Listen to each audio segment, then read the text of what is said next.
you, Dr. Keller. I think I'm going to bring you to introduce me everywhere I speak.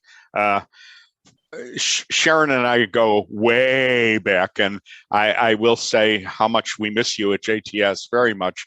But those of you who are part of the series have had the opportunity to study with Dr. Keller, and you know she's a treat, and not only a great Bible scholar, but no mean Egyptologist either. So she's a real favorite, and I'm so glad that you're moderating today, although I will say we miss Ari. I also want to do a plug for Hadar, because the three founders of Hadar were all my students, and especially since the leadoff speaker is Eli Confer, I say Dr. Confer, Dr. Rabbi Confer. I supervised his doctorate, so I have to say with parental pride, as it were, that you're in for a treat.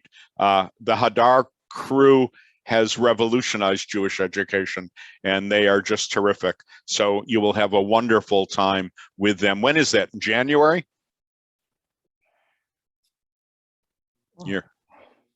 Sharon, it's a rare thing to say, but you're muted. Yes, no.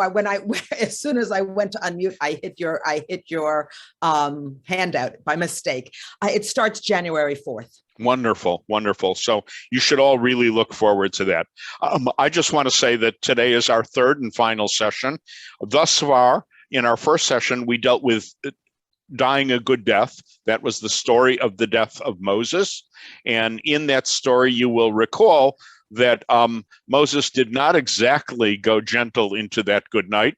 The story is really not at all like the story in the book of Deuteronomy, but the Midrashist of Midrash Mishle, the Midrash to Proverbs, took great liberties in retelling the story so that Moses goes through all of the stages that one would expect, denial, bargaining, etc., etc. And I think we gained some insight, Jewish insight, into what might constitute a good death and how, indeed, we all struggle in the face of death. Last week, we did two stories, both involving Rabbi Meir. The first is a very famous story. I say very famous because it appeared in the novel as a driven leaf. But it's the story of the death of Rabbi Meir's two sons and how his wife, the Eshet Chayil, a woman of valor known by her name Valeria, or as we call her in Hebrew, Beruria, the same name, dealt not only with the death of the children, but allowed her husband, the great rabbi, to finish Shabbos and then have the opportunity to express his emotions, really express his emotions and cry when he learned of the death of his children. And I want to underscore that because there are many, many rabbinic texts in which rabbis cry. We have an ethos, I think, now in the Western world, real men don't cry. But in the rabbinic world, tears are a gift and they are welcome. So Rabbi Meir cries. The second story we read last week was about a difficult death. Rabbi Meir's own teacher was an apostate. Our text seems to hint at the fact that Elisha ben Avuya, his teacher, maybe was involved in an extramarital affair that he didn't want to give up. And he died unrepentant. And yet we learned that after he died, Rabbi Meir was nevertheless able to somehow reclaim their equanimity together and find a way after death to have a conversation, as it were, with Elisha ben Avuya that allowed them, if not closure, at least some peace, and that Meir could feel that he did right by Elisha ben Avuya. This week, I was talking about that text with a colleague of mine who is a psychotherapist. And he underscored from a therapeutic point of view that those conversations, the post-mortem conversations with, in particular, our parents, our teachers, the people we loved, whom maybe we didn't have a perfect relationship, but when we controlled the conversation, when after their death, we are able to commune with them still. And whether it's to say, I'm sorry, something maybe you couldn't say while they were alive, or to say, I love you, something you were too shy to say if it was a teacher, that you can say these things and really find some peace after the death of someone, even though before they died, things were not quite as good as you would have wanted them to be. Today, we're going to read the story of the death of Rabbi Akiva. Now, Rabbi Akiva is well known as not only a great scholar, and I want to underscore, I don't know if he's taught you, my colleague at JTS, Barry Holtz, Dr. Barry Holtz wrote a beautiful biography of Akiva that came out last year or 2 years ago. I don't remember when anything is because of COVID. Everything seems to have collapsed. But if you can get Barry Holtz's biography of Akiva, it is a terrific read.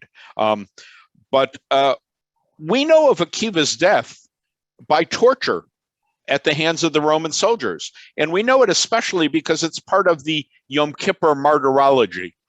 And that story is a story that's told in the Babylonian Talmud. The cruel, really vicious death of Rabbi Akiva. It's kind of the kind of thing you want to look away from. It's so horrible. But what's interesting is that later rabbis recognized that perhaps the Babylonian Talmud was not necessarily reporting history.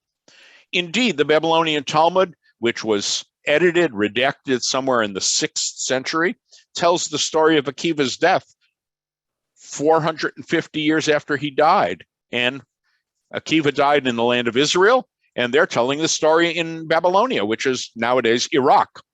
And so it's astonishing. I'm never surprised when a modern scholar says, well, maybe the Babylonian Talmud, the story of Akiva's martyrdom, is in the tractate Brachot, 61a or b, I think it is. But I looked down at my cheat sheet. I had written it down. But Midrash Mishle doesn't, as it were, take the Babylonian Talmud as gospel. And it retells the story of Akiva's death. And it's a very different version. So that's what we're about to read. So if Dr. Keller can figure out how to get that text back up on the screen, we will be able to read. Oh, look at that. We will be able to read together. And there we are. The death of Rabbi Akiva. He did not, by the way, die on 12/28/21. That's today's date. But the story is told that while Rabbi Akiva was incarcerated in prison, there he is, chavush b'veit ha'asurim, that he is in prison. There's no mistaking that. His disciple, Yahushua HaGirsi, probably means Joshua of the town of Gerasa. Gerasa is a town east of the Jordan River, just east of the Jordan River, and it was one of these Roman Hellenistic towns called one of the towns of the Decapolis. There were 10 towns that were very Hellenized, and they were considered as a group, the 10 towns. It's a little bit like being from Long Island, and there's the 5 towns. But I'm perhaps alluding to Sharon's origins, I don't know. But east of the Jordan River. Oh, no, not the 5 towns, dear sir. No, okay. Denial here.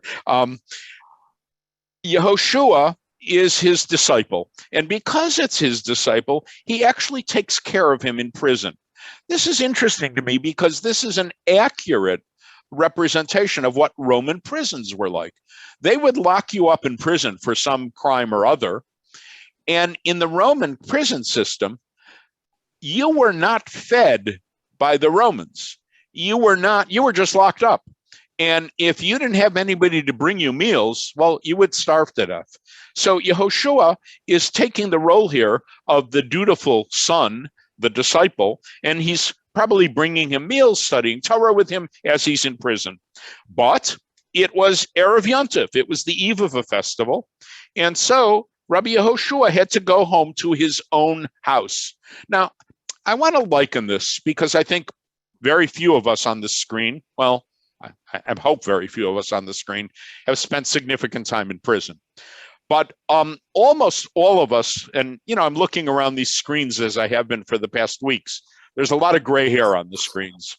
And I think most of us have had some experience of visiting someone in the hospital, visiting a loved one in the hospital, a parent, a spouse, God forbid, a child. And we know this moment where you're in the hospital and you're visiting them, and as it were, the bars of the prison remind me, as it were, of the hospital bed with the bars.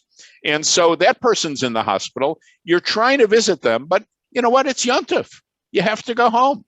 You have obligations to your household as well as having obligations to the person who is in the hospital.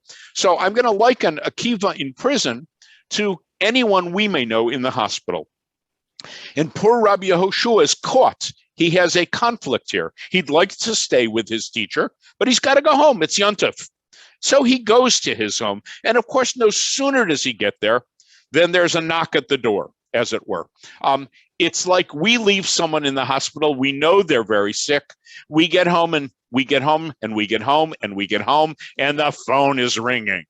And before you even pick it up, you know what that phone call is going to be. They're going to tell you the person who you love, who you were visiting, who was in intensive care, passed away.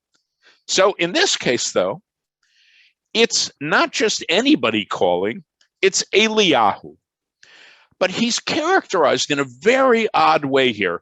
He's characterized as Eliyahu HaKohen, Elijah the priest. Now, Elijah in the Bible was not, in fact, a priest, although when he was on Mount Carmel, he did do sacrifices. So it's not unreasonable for a rabbi to think that if he's not a Kohen from the tribe of the Kohanim, at least he has acted as a priest. But I also want to point out that Midrash Mishle was written in the 9th century in the Islamic era. And Muslims believe that the prophet Elijah was in fact a priest. Elijah comes and says to him, "Stand forth, Yahushua, stand forth, Yahushua." Joshua comes out and sees this stranger. He says, "Who are you?" And he identifies himself with the bad news. He says, "I'm Elijah, the priest, and I've come to tell you that your master, Rabbi Akiba, has died in prison." Now, we normally think of Elijah bringing good news. He's bringing the news of the Messiah. But here, Elijah is the bearer of the bad news. If you will, Elijah's kind of playing the role of the rabbi here. He's going to be the rabbi to Rabbi Yahushua of Gerasa, and as it were, the rabbi to the now dead Rabbi Akiva. But notice our story. Our story is so clear. Akiva does not die of torture. He just dies quietly in prison. Somebody can please put themselves on mute, because we're hearing other voices right now. So Elijah now is there. Yahushua is there. They go back to the prison and they go together. We're in part B. The two went as one. This is almost like Abraham and Isaac walking to the mountain. They went as one. And when they get there, it's almost dreamlike. It's surreal. The door of the prison is open and the warden of the prison is asleep. We're really in fantasy land here. In fact, everyone is asleep, while Rabbi Akiva is resting there on his pallet. You'll remember when Rabbi Meir's boys died, their mother took them and put them resting on the pallet. This is what you do. Before you bury the body, you can prepare it while it's resting on the bed. So Elijah cares for him. The Hebrew says he tasekbo, he took care of him, probably meaning he purified him. He did what we call in Hebrew tahara, what the Chevra Kadisha would do. And then Elijah, in almost a superhuman moment, picks the corpse up. He picks up Rabbi Akiva and carries him on his shoulder. Rabbi Yahushua is astonished. And he's astonished because he said, "Well, didn't you say you're Elijah the priest? You're the Kohen? And isn't it forbidden for a Kohen to become ritually unfit, to become tameh with a corpse?" It happens to be true. A Kohen should not become ritually unfit with a Jewish corpse. You're not supposed to do that. And many Kohanim still observe that nicety. They're very, very careful. My late teacher, may he rest in peace, Neil Gilman, Neil was a Kohen and was very proud of the fact that he was a Kohen. And he would attend a funeral by driving to the funeral home and standing outside. He wouldn't go to the cemetery. He wouldn't even go into the funeral home, but he wanted to show his respect. So he would go and stand outside, sometimes in the bitter cold, but he wanted to be there. And so that's a reality. And I want to say, as a rabbi, I've noticed this reality when someone dies.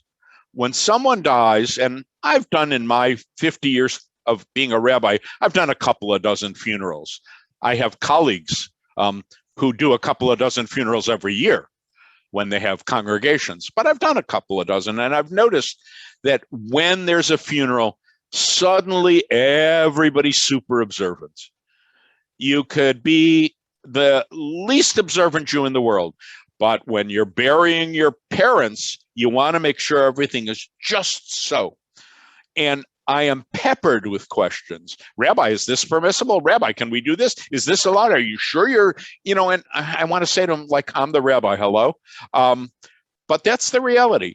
I think people are concerned that you do it right, that you check the boxes so that the person that you're burying gets a proper send-off, if you will. God forbid something should be wrong. And I see this dynamic here between Yahushua and Elijah, that Joshua of Gerasa is saying to him, how could you be touching him? You're a Kohen. And the response is just, to me, the perfect rabbinic response. Elijah says to him, Dayecha Yehoshua b'ni. Enough, Yahushua, my son. Listen to how much is packed into those words. Dayecha Yehoshua b'ni, 3 words in Hebrew. Enough. Stop getting crazy here. Take a moment, chill, relax. Yes, he calls him by name, and then he says, b'ni, my son. Now, he's not Elijah's father. I'm sorry, Yahushua's father. In fact, even Akiva wasn't his father, but Akiva was his surrogate father because he was his teacher. And I think in this moment, Elijah is recognizing what Yahushua has lost. He's lost a father figure. And he's standing in place and he's saying, Yahushua, you're not completely bereft. You're not alone. I'm here. I will be with you. I will walk with you through this dark night so that you can properly bury your teacher, your father, your mentor. I know how bereft you feel, but you're not alone. And indeed, this is the next thing he says, God forbid, there's no ritual unfitness here. Not with the tzaddikim, not with the righteous, and not with their disciples. In other words, we're so nervous about doing the wrong thing or having done the wrong thing. The if onlys, right? I'm sure that Rabbi Meir felt, if only I had been home, maybe my boys wouldn't have died. All of us felt, if only I had said, I'm sorry. If only I had said, I love you. If only I had gone to the second doctor. If only I had nudged them to observe their diet. If only. And Elijah is coming in this pastoral role to say, you're okay. You're okay. People die. It happens. You can't control the universe. And you have to forgive yourself. You are not ritually unfit. I'm not ritually unfit. He's using ritual fitness as a metaphor for psychological well-being. You did the right thing. You're here now. I know you went home because it was Yontif, but believe me, had you stayed, he still would have died. It's a harsh truth, but it's reality. It's something we've all been through. So he gives him the message that I think he needs to hear on so many levels. You will be, as it were, my son. I'm not going to abandon you. You are not ritually unfit. You're really okay. It's nothing you did. People die. And then they now turn to the burial of Rabbi Akiva. Now, the period between a death and a burial is a very, very odd twilight zone in Jewish law. It's called aninut. And in that weird period, your major obligation is to care for the dead, to make sure they get buried. Go to the funeral home, pick out a casket, make sure the cemetery's ready, etc., etc. So we've all been there, and we all know how odd that night is. And it's often not a night of good sleep. It's mostly not a night of good sleep. And you're up and you're tossing and you're turning and you're thinking about the dead person and your relationship with them. So the same thing happens metaphorically with them. They leave the prison and they walk all night. They're there all night until they get to the heart of the city, the four-arched monument of Caesarea. So Caesarea is one of the capitals of the land of Israel. It's one of the places that the rabbis flourished. It's probably one of the places where the Midrashim and Palestinian Talmud were composed. But they talk about the four-arched monument. They use a Greek word, the tetrapelon. And I love to think of that also metaphorically. It's like they walk and walk and walk until they get to the four-chambered hearts. They get to the heart of the matter. They delve deep. And in that night before the burial, they get to where they need to be emotionally. They go down some steps, they go up 3 flights. That's that night before a burial. You're up, you're down, you're up, you're down. You're all over the map on that night and trying to find some equanimity. And Elijah is there with him. When they finally get to the burial site, they find a bier spread out in a room that had a bench, a table, and a lamp. Now, this is a biblical allusion. I think it's the prophet Elisha, who is the disciple of Elijah, who has a little room with a bench, a lamp, and a table. Only time you have a room described in the Bible. It is? Yes, it's the only time that you have any sort of furniture or description of what would be in a house. And am I right, Sharon, that it's Elisha's room? Yes. Yes. So, I mean, he is indeed, as it were, in the place then of Yahushua of Gerasa, the disciple of the one who died. So they come to this little room, and finally, Yahushua can feel comfortable. He literally knows the furniture. Thank you for that note about description of a room. I will teach it in your name from now on. And they rest Rabbi Akiva on the bier, and no sooner do they set the corpse down than on its own, the lamp lights up miraculously and the table is set. Now, many of you know that if you go to the cemetery and then from the cemetery, you come to the Shiva house, when the mourners get to the Shiva house, they should find a meal waiting for them. That meal that is there, a meal of consolation. And so in a way, the table sets itself here. The miracle is that they are part of a community, part of even in this case, a small community, a rabbinic community of 2, Yahushua and Elijah, and everything is there that they need. Joshua has been told, you're not alone. Joshua has been told, you're not to blame. Boychik, it's not your fault. Don't beat yourself up. And now that they've properly brought Rabbi Akiva to his resting place in the cemetery, everything's ready to sit Shiva. And now we get, as it were, the voice over, the Greek chorus, if you will. They exclaim, Ashrechem, blessed are you laborers in Torah. Ashrechem, blessed are you who fear God. And Ashrecha Rabbi Akiva, blessed are you, Rabbi Akiva, for a good resting place was found at the time of your death. I want to comment on that good resting place because it's such an odd phrase in Hebrew. They don't use the term kever, the grave. They use the term malon hatov. It almost literally could translate the good hotel or the good motel.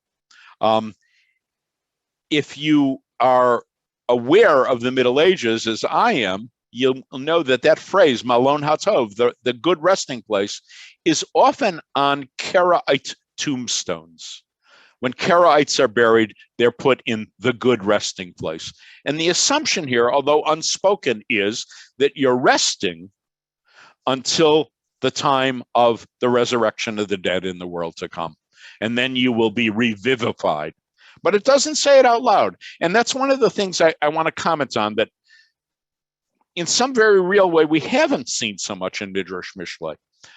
Rabbinic literature, let's make no mistake about it, recognizes the notion of bodily resurrection of the dead. Rabbinic literature, the liturgy, we pray 3 times a day for Tchiyat HaMeitim, for bodily resurrection of the dead. And yet, I think like us, the rabbis didn't know anybody who had been resurrected. Christians, of course, turn to Jesus as their model for resurrection of the dead, but we don't have Jesus. So we're dubious. We're not so sure, even though we pray for it. And Midrash Mishle, I think, shows that ambiguity.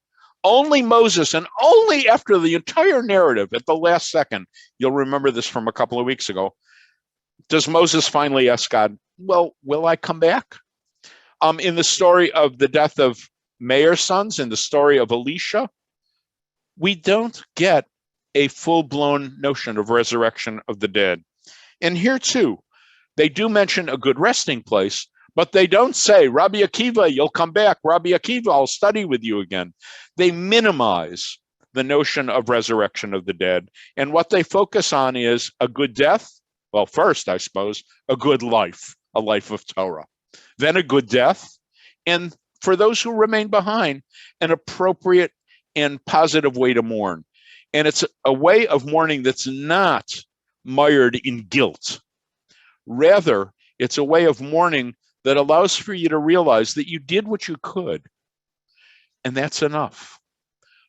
They say, I don't know whether this is a legend or not, they say that on the former mayor of Berlin, Willy Brandt, that on his gravestone it says, he did what he could.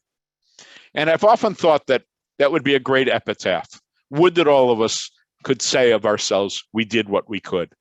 And I think in this particular case, Elijah comes along to reassure Yahushua, you did what you could. You were a good disciple. You were, as it were, a good child to your parents. And I think that's something that we all grapple with, because none of us has had a wonderful, never had an argument relationship with our parents. Quite the contrary. We have to argue in order to individuate as adults ourselves. And yes, we have to be commanded, honor your parents, because maybe without that command, we wouldn't be so good at it. But here, our Midrash is saying, yes, but you're okay. You're really okay. And that phrase, when Elijah says, there is no ritual unfitness, technically there may be, but spiritually, psychologically, emotionally, you have to bear your mourning with grace and understand that you did what you could. So why don't we take some time now to start with some questions about this particular story, and then let's expand it out in the time that we have left, because we have 20 minutes, I think, still. We can expand it out to talk about what we've learned from the 4 deaths we've studied. I see at least some information in the chat, but I don't know whether anyone has started with the questions yet. Well, one person who's eating lunch, so she doesn't want to come on the Zoom. She asked, did Rabbi Akiba wait until Joshua left to die? And before you answer that, I'm going to ask people, if you'd like to ask a question of Dr. Visotzky, you can either chat it directly to me in the chat and I'll read it out loud, or raise your Zoom hand and then we will unmute you and you can have an actual conversation. So the question is just an absolutely marvelous question. And, you know, if we could do a pop poll of it, I would ask people to vote whether you think Rabbi Akiva somehow waited for Yahushua to leave, because this happens so often that the loved one in the intensive care unit stays alive and stays alive. And as long as the family's there, they stay alive. And as soon as everybody leaves, they die. And there's a wonderful midrash in the Talmud, actually, which talks about someone on his deathbed staying alive. And they don't know what to do because the soul just won't leave the body as long as the family's there. And so the angels arrange for a workman outside to drop a pot. And in that moment, with the shattering of the pot, everybody looks away from the person in the bed. And the minute they leave their attention away, the soul can depart. So there is this notion that somebody waits, and only then, when either you have the privacy of being alone or you no longer have that link to the living that is so powerful, only then can you depart. And I think we all have stories to tell about that you attended the hospital, you were there so faithfully, and darn, it wasn't until you went home that they died, and then you had to go right back to the hospital or whatever it was, just like our story of Yahushua and Elijah and the death of Rabbi Akiba. So the short answer is, I don't know.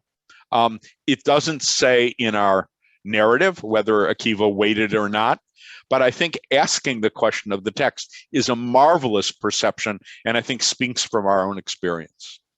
Well, a number of people have typed in as if there was a poll, and most everybody said yes. So in fact, everybody who typed in actually said yes. Yeah, I mean, we get that feeling. We really do. And we get it from born of our own experience. So there's been a couple of people who have asked if you could speak a little bit about his martyrdom. And why is that so emphasized? This is a hard one for me to answer. Because I'm gonna skate on very thin ice here and maybe get people really annoyed. And I'm going to do it by invoking my own teacher, may he rest in peace, Saul Lieberman. So let me tell you a little bit about Rabbi Lieberman. I would say he was my Rebbe, except that he was as much of a misnagid as you could possibly be. And he would hate the notion of me thinking of myself as his chassid. But I was his disciple, and I sat in his Talmud class for 7 years, well beyond my doctorate. And I sat in his class because I could, because he was not only the greatest living Talmudist in my generation, he was probably the greatest living Talmudist in the last 500 years. He had instant recall. He would sit there impatiently. If you knew him, you could see how impatient he was, politely waiting for someone to finish their question, because the answer was immediate in his mind.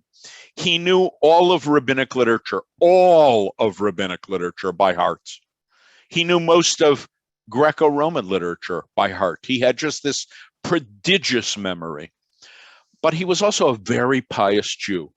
He was born in Motala in Eastern Europe. He was educated at Slobodka, at the famous Slobodka yeshiva.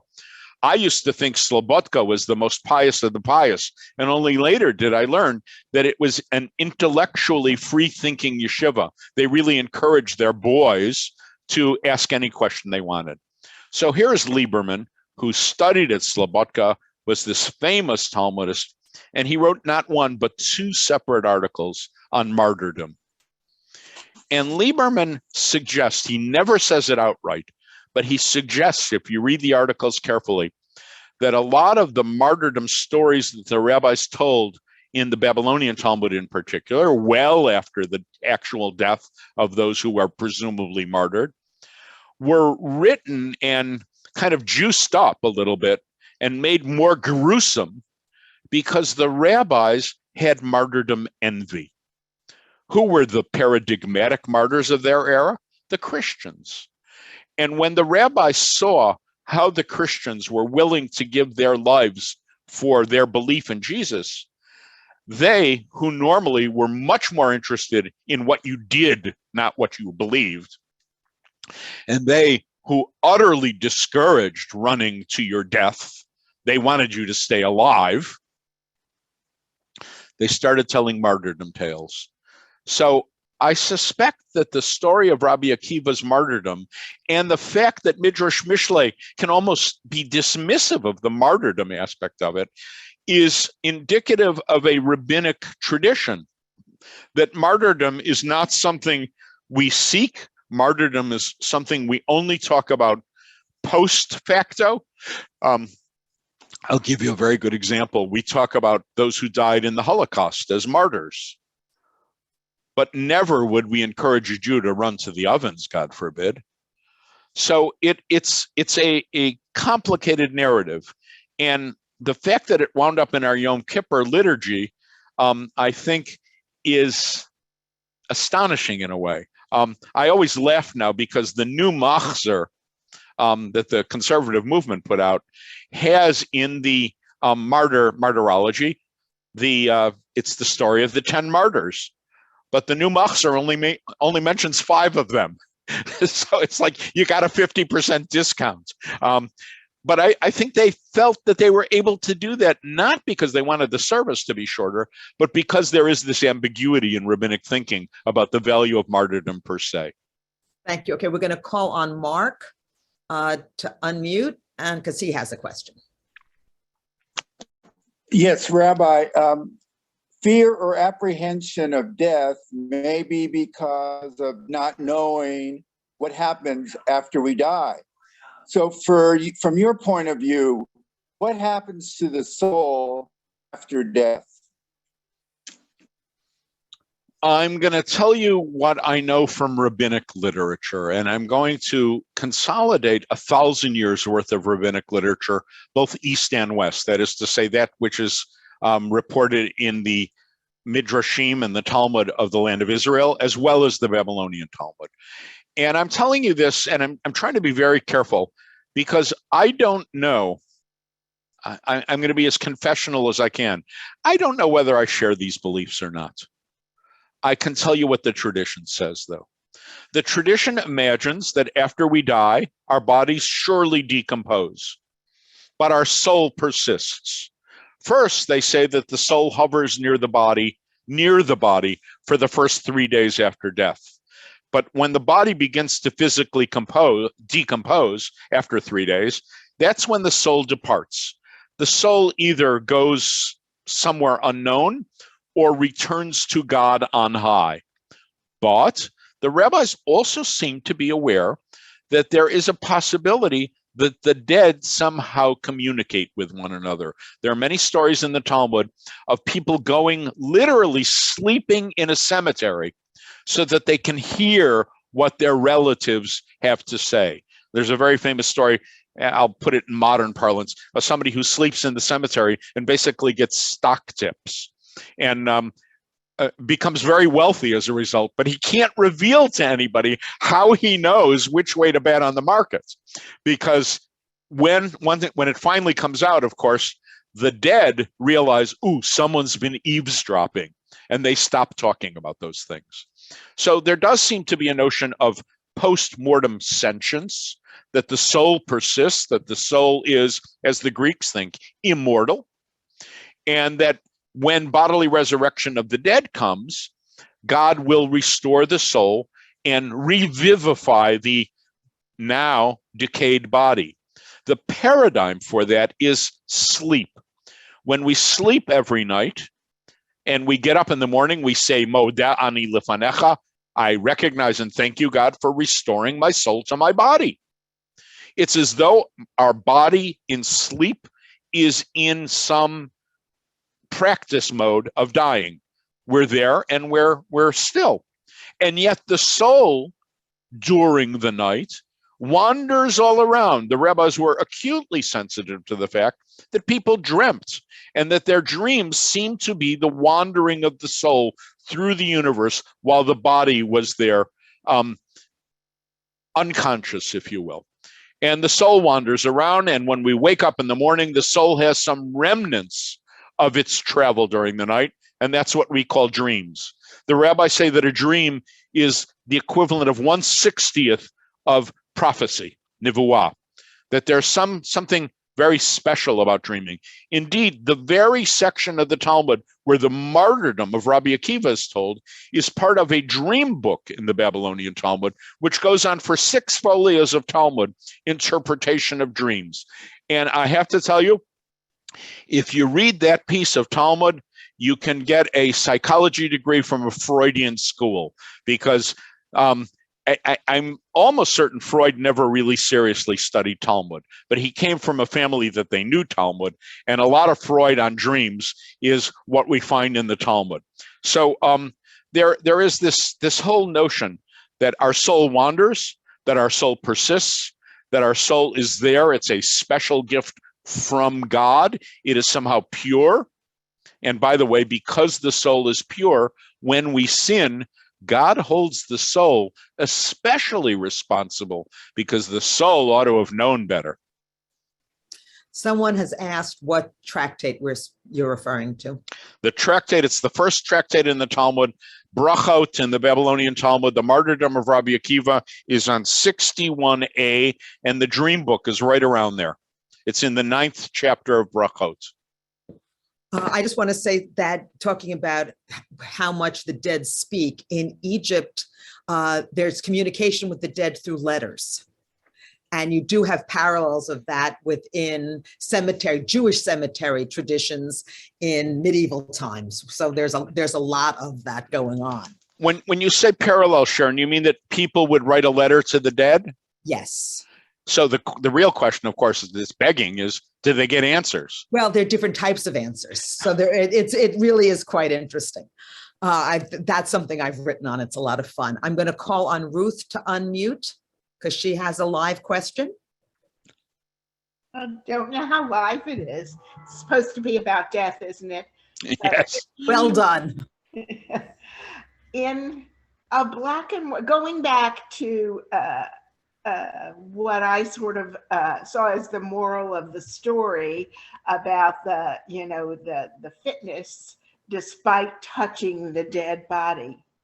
In a black and white world, the answer would be no. One is unfit under any circumstances if one touches the dead body.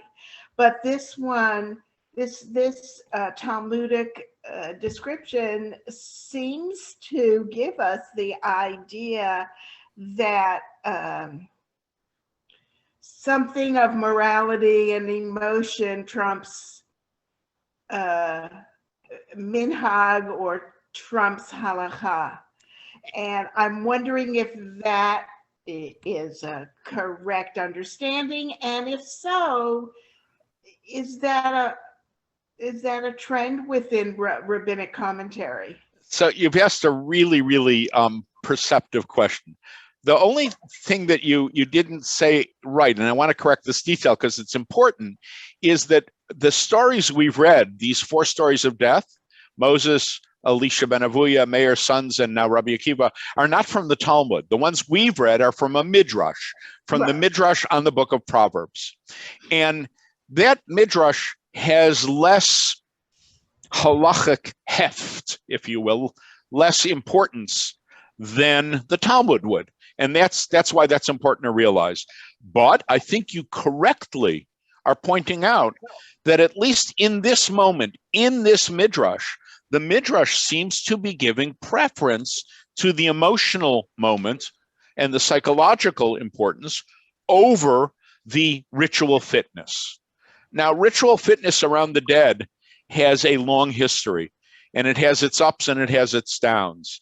In Eastern Europe, when, I guess it's Western Europe, when Avraham ben David of Poskier, who was one of the great halachas, the Ravad, when he died, this is 12th, 13th century, they say that his Chevra Kadisha, the people who prepared his body for burial, that to show their honor to him, it was all Kohanim. Now that's startling because clearly for them to be Kohanim, they know they're going in and becoming ritually unfit. And they felt that it was worth it to them so that they could properly honor this great teacher. So the notion of ritual unfitness of the dead is somewhat vitiated, depending on the century, depending on the community. And let's also be clear that the reason we maintain ritual fitness is because we're praying for the temple to be rebuilt and then being able to serve in the temple. So if you're not so on the rebuilding of the temple, or if you're not a Kohen, et cetera, you may be less punctilious. I'm trying to not give you a straight answer, Ruth, because I don't think there is a black and white answer here. Right, but I think I have a follow-up question, if I may. So in current practice, and I don't worship in the Orthodox tradition, so I only know what I've read here and there, but isn't the Hevra Kadisha or the preparation of the body performed by women? For women by women, for men by men. Oh, for men by men. Yes, okay. we maintain modesty. So men do men, women do women. And I serve on my synagogue's Chevra Kadisha. So let me tell you a couple of things about it. First of all, they call it the Sacred Society. And I will tell you, it is one of the most sacred things I could do. I have prepared my own teachers for burial. Incredibly moving. One who I love dearly and one who I couldn't stand. And Sharon, you'll ask me. You'll ask me later. But the one I couldn't stand, I really had to, in the space of an hour, agree to be on the Chevra Kadisha, and to, in my heart, prepare myself emotionally to say, I have to let go of all of my anger at this guy. I have to be able to do this sacred task, and to do this sacred task, I have to love him, because what you're doing is an act of pure love that will never be recompensed. And somehow I was able to do it. And I think that makes the Chevra Kadisha all the more sacred, that you're not only preparing a corpse, but you have to prepare yourself to do it properly and to have the right intention. I can think of no more intense Jewish experience than serving on the Chevra Kadisha. And I've done it many, many, many times. And I come home emotionally, utterly drained and utterly happy that I performed this essential mitzvah. By the way, if you are ever in a synagogue or a funeral home where you are given the opportunity, creepy as it sounds, I'm going to recommend to you, do it. It will just change the way you relate to life and death. Thank you. And I think I know, I think it might have been the same professor that we both loved. That we both loved, and maybe the one we both didn't love so much. Yes, right. My mind is working. Okay. Yes. Spritza, I'm going to ask you to unmute, and if you'd be kind enough to turn on your camera, it'll just be more pleasant. But if you don't want to, don't. Okay, hold on one moment. Just nicer to talk to people whom you see. Yeah. So also as a bridge in terms of the concept, is the Mace Mitzvah that a Kohen would bury somebody who has nobody, who's found on the road or thank you whatever. Yeah, Sprinza has asked about the Mace Mitzvah, or she said the Mace Mitzvah. When, and this is in the Torah, if a person is left unburied and they're found on the road and they're between two towns or whatever, in other words, no one is responsible for that body. It is a huge mitzvah to make sure that that body is properly cared for and properly buried. So much so that if need be, a Kohen can be the one to perform that mitzvah, because proper burial was deemed essential for the repose of the soul and the proper, I suppose, decay of the body. You want to make sure that, by the way, it wasn't just the Jews who believed that. The Romans themselves were very zealous about proper burial. The same Romans who would crucify people and leave the body on a cross, for themselves, they made sure they were properly buried. So, Sprinza, you've asked a very good question. I was actually saying that as a bridge between. Yes, and I think it's a good answer to Ruth's question as well, that we do have this category where it's okay because what trumps everything is proper burial. Is that the end of your question, Spritza? Okay, I guess so. Does anybody else? I want to give any. And I want to say, Spritza not only has asked a great Jewish question, but what a Jewish behavior to sit there in the dark. So, does anybody else have a live question that they want to ask? It's so wonderful that we're able to do that. And because if not, I want to give my commercial. Please do give your commercial, and then we'll end on time. And I will again end a program on time, which is a wonderful thing to do. Imagine that. On March 29th, 30th, and 31st, 3 days in a row at the very end of March, 3 midweek days at 12:30 Pacific time, I will be doing a series of 3 talks in preparation for Pesach. One of them will harken back to the lecture series I did earlier this year when I did Aphrodite and the Rabbis, and I'm going to talk about Seder and Symposium, the Greco-Roman aspects of the Haggadah. And I promise every one of you, you'll have really interesting new material to bring to your Seder. The second one I'm going to do will be actual study of the Haggadah. You know, we read a section in the center of the Haggadah, the Magid section, that for most people is completely opaque. And usually either people skip it or they read through it as quickly as possible. And I'm going to take some time to unpack and show you how that text is working, what its intertexts are, why it uses one story to bring out another. And then in the third session, I'm also going to do Midrash, Agadah. I'll give you a hint that I was one of the major consultants on the animated feature that DreamWorks did, Prince of Egypt. And in preparation for working on Prince of Egypt, I spent a lot of time mastering all of the rabbinic literature on the Exodus story. So I will be bringing you, I hope, some interesting Agadot. I'm very, very conscious of trying to bring you material, new stuff for your Seder, just like I hope all of you, you know, in preparation for your Seder, go through your recipe book and want to find something new and interesting to cook for the family. I'm hopefully going to bring you some new and interesting material for the intellectual part of the Seder, which is, let's face it, the real meat and potatoes. So thank you very much. And for those of us who are not on the email list, it is a good time to get on to the email list for the Orange County Community Scholars Program. Again, it is occsp.net. And that's a wonderful way to get all the information.